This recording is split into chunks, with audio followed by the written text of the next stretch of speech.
Hello, very good evening and welcome to Wednesday's Granada Reports. We're live with the news across the northwest. Yeah, thanks for joining us. Here's tonight's headlines.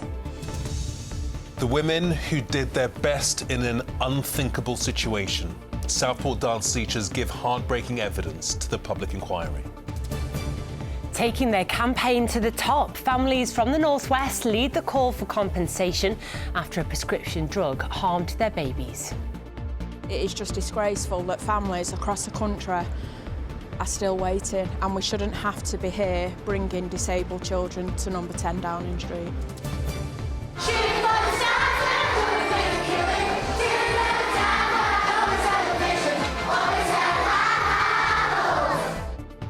The school winning plaudits for boosting attendance and the health of its pupils.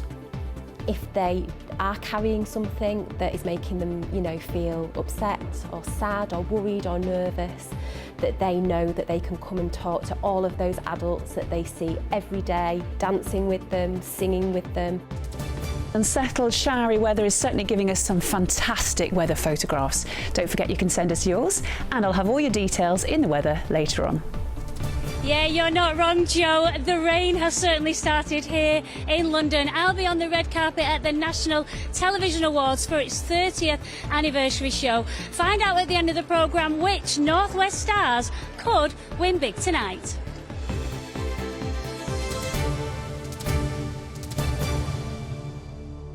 So please do stay with us. But first tonight, that testimony of the teachers who were running the dance class in Southport at the time of last year's attack. Yeah, the public inquiry continued today into the incident which claimed the lives of 3 little girls. 6-year-old BB King, 7-year-old Elsie Stankham and Alistair Silva Aguirre, who was 9. Well, the inquiry is examining the perpetrator's history and dealings with state agencies. It's also looking for any missed opportunities that could have prevented the attack. Teacher Heidi Liddle was in tears as she told the inquiry of hiding with a child in the toilet as the perpetrator banged on the door. Leanne Lucas spoke of the online abuse she suffered since the attack and said that while the physical wounds have healed, the psychological scars remain with her. Well, our correspondent Anna Yosef has been following proceedings at Liverpool Town Hall and joins us now. And Anna, just before you begin, we should warn viewers that once again, this important evidence is really difficult to hear, isn't it? It is, Katie. Leanne Lucas suffered horrific injuries in the attack. She was stabbed in the chest, back, head and arm, but despite that she managed to get several children to run to safety, and she also called 999 while in the building. Leanne told the inquiry that when the attacker first came into the room, she thought that he was there to collect one of the children. He came over to her and she thought he'd punched her in the back. It was only when she saw blood that she realised she'd been stabbed 5 times. Leanne said the corridor was bedlam, absolute chaos. The children were everywhere. Heidi and I were pushing them out of the door, and I was pushing children down the stairs towards the exit. On the stairs with him behind me, my thoughts were racing.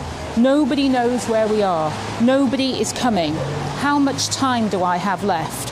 How many can I save before I die? Leanne had life-threatening injuries and needed emergency surgery. She told the inquiry it was days before she found out about the fatalities and months before she learnt about the extent of the injuries of the surviving girls. As well as the physical and psychological trauma, she also told the inquiry that she's wrestling with how people now view her. To some, I'm called a hero, to others, a villain. The truth is, I am neither. I'm just Leanne, the woman who did her best in an unthinkable situation. Anna, we also heard from Heidi Liddle today, the other dance teacher who was present. Yes, this was the first time that Heidi has spoken publicly about what happened, and it was obvious it was incredibly difficult for her. She wept throughout. The mother of 2 told the inquiry how she saw Leanne Lucas being attacked before trying to get as many girls as possible out of the room. She then described hiding in a toilet with a child as the attacker banged and rattled at the door, trying to get at them. She told the inquiry, although people have told me this incident happened is not my fault. The guilt I bear is crushing. I feel responsible. I tried so hard to usher as many children out as possible, to get them away from him. I constantly replay what happened over and over in my mind. What I was able to do. What else could I have done? The what ifs. Both women say that they have suffered online abuse because of what has happened and that they still feel unsafe. The inquiry continues tomorrow and we'll be hearing more victim impact statements from the survivors. Anna reporting live from Liverpool. For now, thank you. Well, next to the families from Lancashire who travelled to Downing Street today to call for compensation for victims of an epilepsy drug that left their children with lifelong disabilities. Yes, sodium valproate was prescribed to thousands of pregnant women despite it posing risks to their unborn children. The government has been considering a compensation scheme, but campaigners are calling for an end to the delays. Well, let's cross to our political correspondent, Leisha McNally in Westminster now. And Leisha, you've been following the families and their campaign for some time, and they're really determined, aren't they?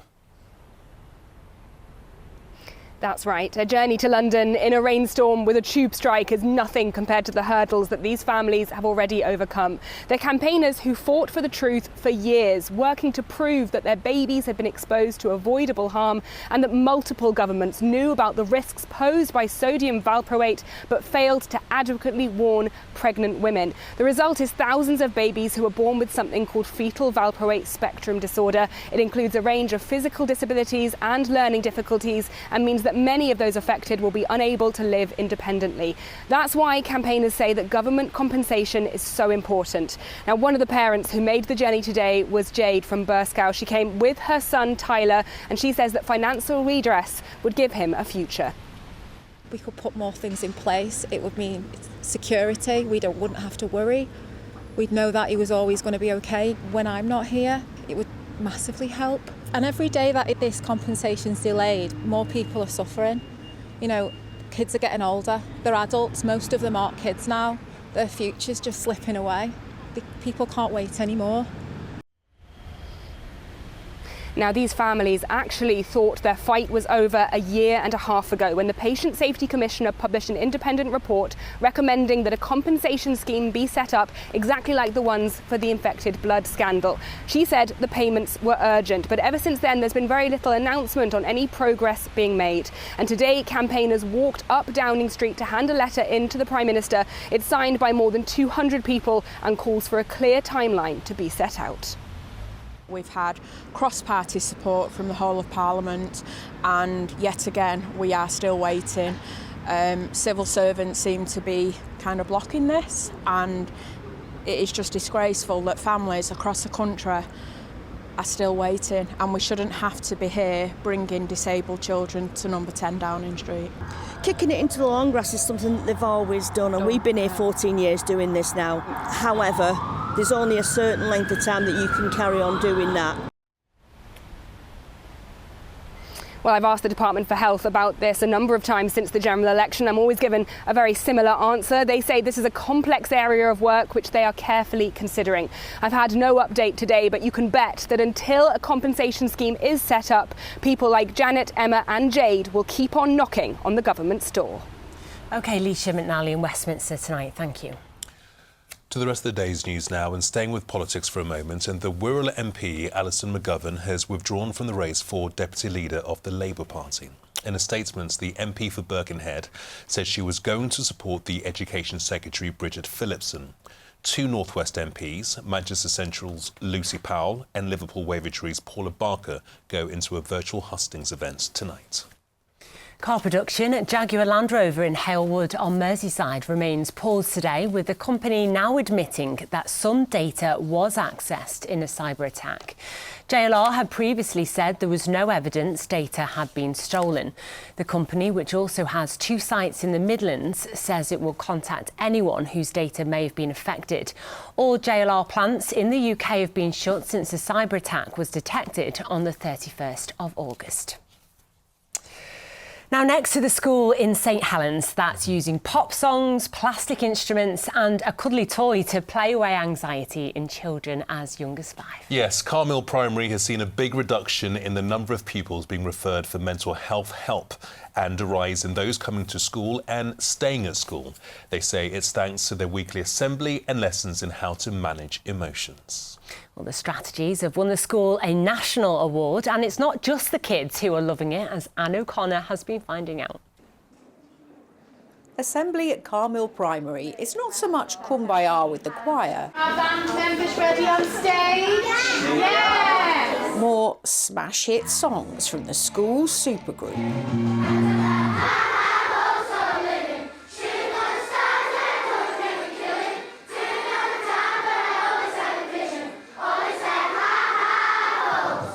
They may have inflatable instruments, but the moves are all real rock, as is the bass that Mr. Pattinson is thumping before a day teaching Year 3 and 4. This is his Glastonbury. I mean, you can't fail, can you, to leave an assembly like that without a great big smile on your face and just feel positive. Deputy Head Katie Alexander recently collected a Times Educational Supplement Award for Carmill's mental health strategies. They've seen absences halved and referrals to the Children's and Mental Health Services reduced by 3/4. Recent figures show almost 1 million young people in the UK have been referred. The message behind all of that is we need our children to feel uplifted, to feel happy, so that if they are carrying something that is making them, feel upset or sad or worried or nervous, that they know that they can come and talk to all of those adults that they see every day, dancing with them, singing with them, adults that they know them really well.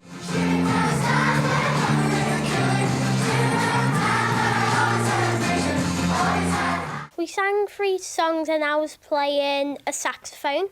Wow, that's the best instrument, isn't it? And how does it make you feel? It makes me feel enthusiastic, where we let all our voices out. What's the best bit about the sing-along assembly? Probably that it gets all your anxious away from the morning. It makes me feel like I am literally just doing something calm, like what I like doing best. There's a suggestion box where children can write down on a piece of paper their song suggestions and put them in the box, and then teachers would take them and put it on in singing assembly. And have you suggested any yet? Not yet, I just like all the songs. We're going to be learning about something we can do to help us if we feel cross or angry. Children as young as 5 are taught to recognise and tackle their big feelings with the help of Twiggle the turtle, whose advice is to give themselves a hug. As an adult, I can tell you for a fact that everything falls apart when your mental health isn't looked after or when you don't have places to turn. And I think even though children have children problems, adults have adult problems, the fact is that children problems can feel massive to children. For the head teacher, there is pride and maybe a hope of getting on stage himself. We know that every child's got amazing potential. And it's our job to really just bring that potential out of every child. So that's what it's all about in this school, getting the children where they need to be and letting them blossom. And sometimes a plastic saxophone does that better than anything else, doesn't it? Plastic saxophone, I think there's some research out there that proves that plastic saxophones always work. Worked in my childhood. Take a bow, people on stage! Anne O'Connor, ITV News, St Helens. Wow, I love everything about that school. Well done, Carmill Primary. The kids were fabulous. The grown-ups were great too. Yeah, we need to get ourselves a plastic saxophone, clearly. Yeah, great stuff. Well, next tonight, it's one of the biggest events in the region's agricultural calendar. Yeah, the 2-day Westmorland show has been running for more than 2 centuries now and attracts around 40,000 people to Crooklands near Candle each year. Fiona Marley-Patterson has been there for us today and sent this report. This show is a part of our Cumbrian history. It's grown to become one of the largest county shows in the northwest of England, and there's a team that plans for it all year. But of course, the one thing they can't plan is the weather. It's not been the best, but it's not been the worst. Sunshine, the odd shower, bit of wind, but largely dry, and that's brought people out for the first of this 2-day big community get-together.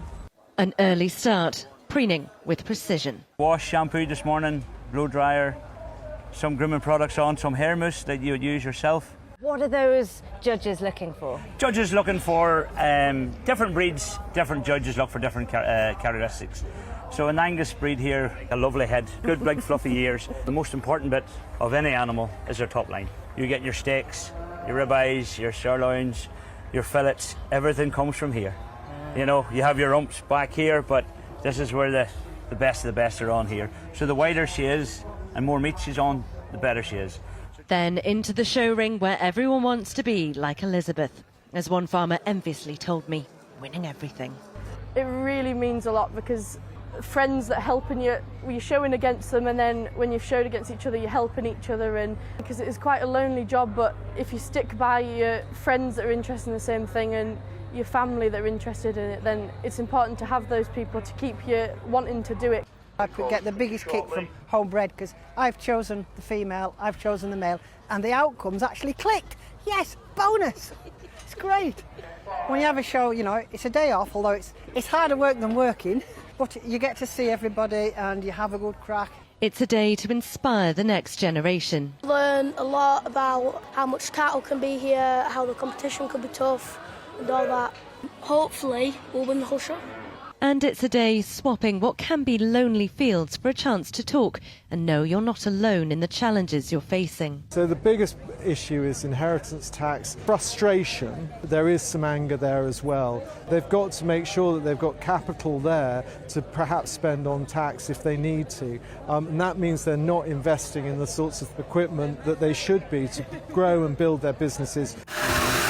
It's grown to be more than farming. It isn't just an agricultural show. There's something for all ages.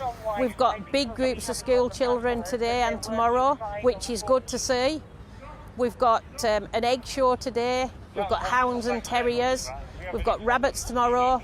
And tonight, which is a total first, we've actually got the rugby sevens. It's also a celebration of country crafts, a day for all the community.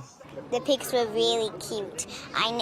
We saw some baby pigs and I was like, I'm gonna name it Sprinkle, Sprinkleella, Pinky, Pinkyella. Tasted marshmallows. I had the raspberry and dark chocolate and some sausages. And there's more tomorrow, with fingers crossed it stays dry. Fiona Marley-Patterson, ITV News, Crooklands. Toasted marshmallows, chocolate and sausages, what more can you want? Well, we've got sport now, and there's medal success for a Northwest fighter at the World Boxing Championships in Liverpool. Here's David. Yes, what a time to shine for Adel Kamara in front of his home city. The Liverpudlian boxer has guaranteed himself at least a bronze at the World Champs after victory in his quarter-finals this afternoon. Well, in front of a home crowd that included the former boxing world champion and fellow Scouser Tony Bellew, Adel was the unanimous winner of his middleweight bout against his Mongolian opponent. He'll next fight in his semi-final on Saturday. Over the moon. Once again, fans pushed me through it. He was a good, strong kid. He could take the punches and he could give them back.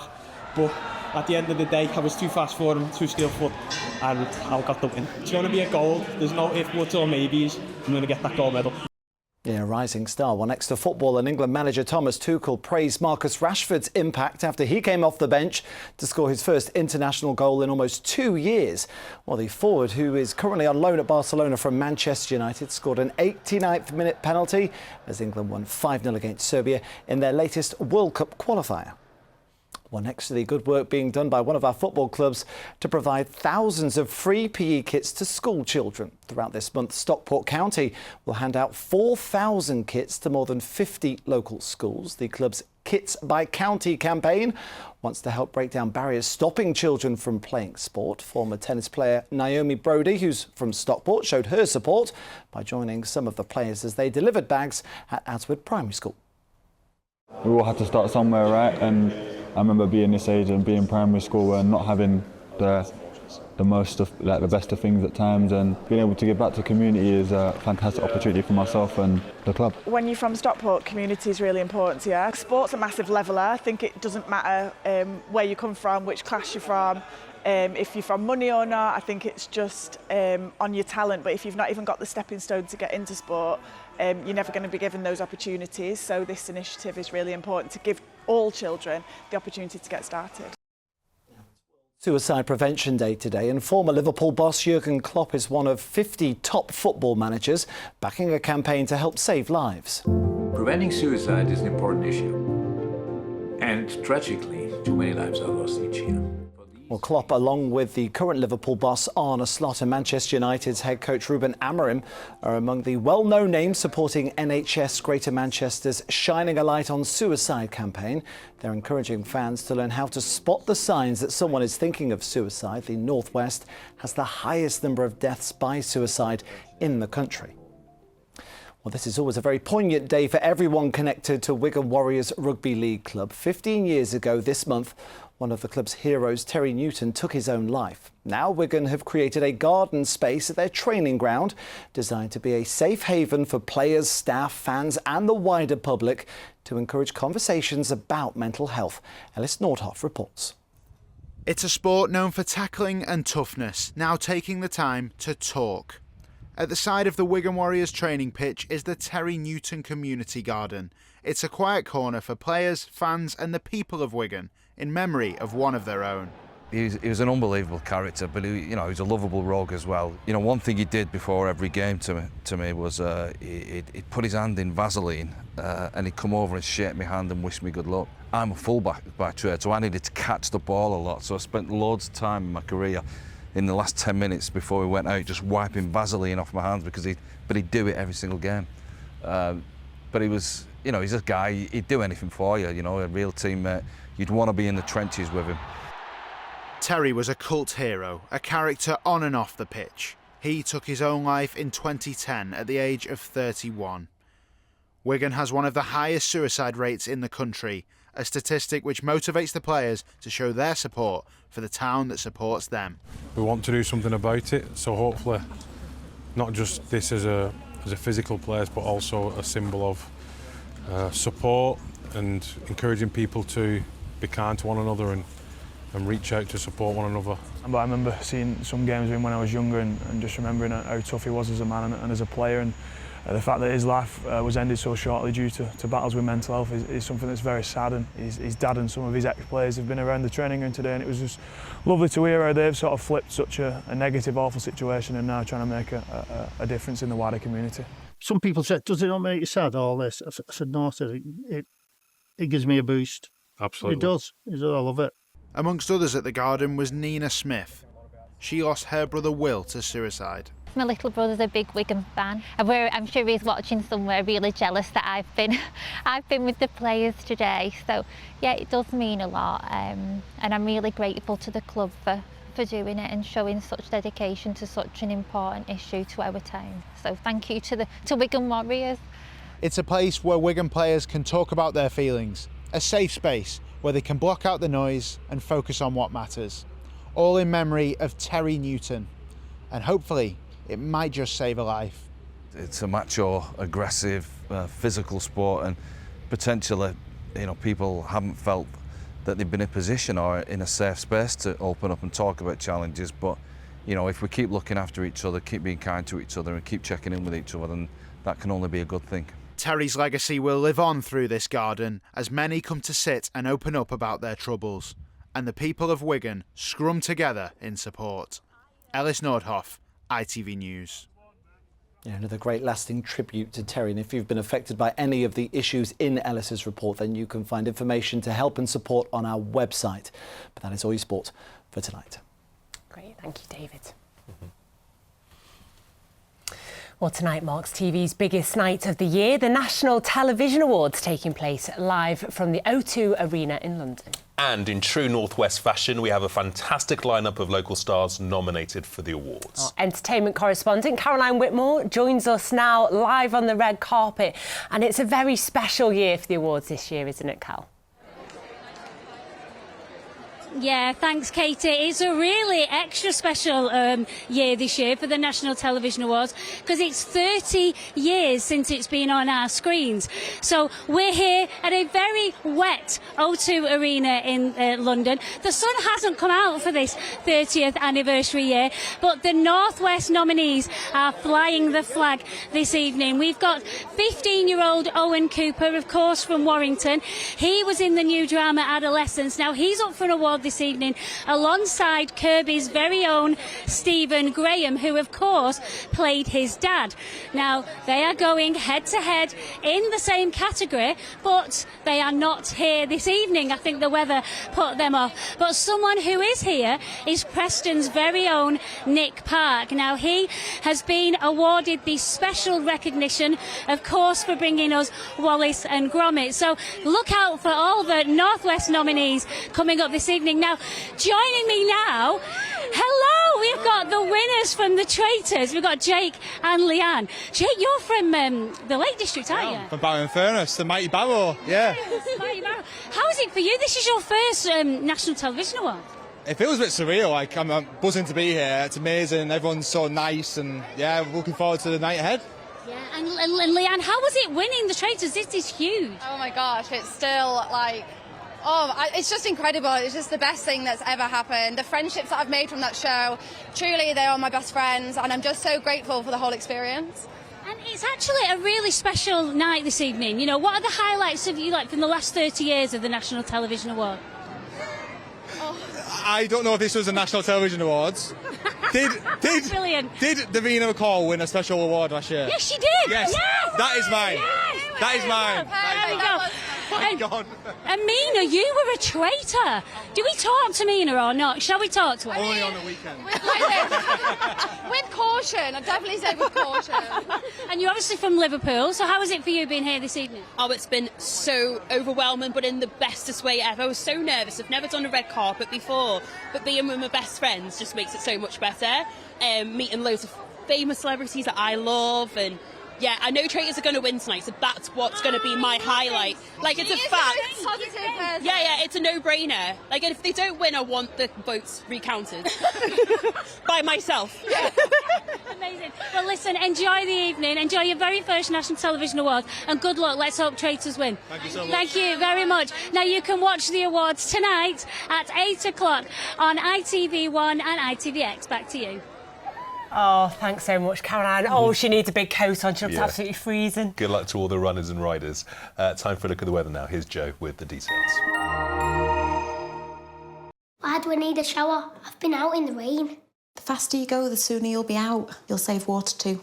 United Utilities sponsors ITV Granada weather. Thank you. A very good evening to you. With low pressure in charge through the rest of this week, our weather is going to be unsettled with scattered, heavy showers to come over the next few days, accompanied at times by some rather gusty winds, and in essence, a cool, fresh feel as we end the week. Low pressure centre to the north of the UK continues to drive rain in through this evening, followed by showers tonight and tomorrow, and to end the working week. Some of these thundery in nature, and it's going to be an unsettled weekend as well.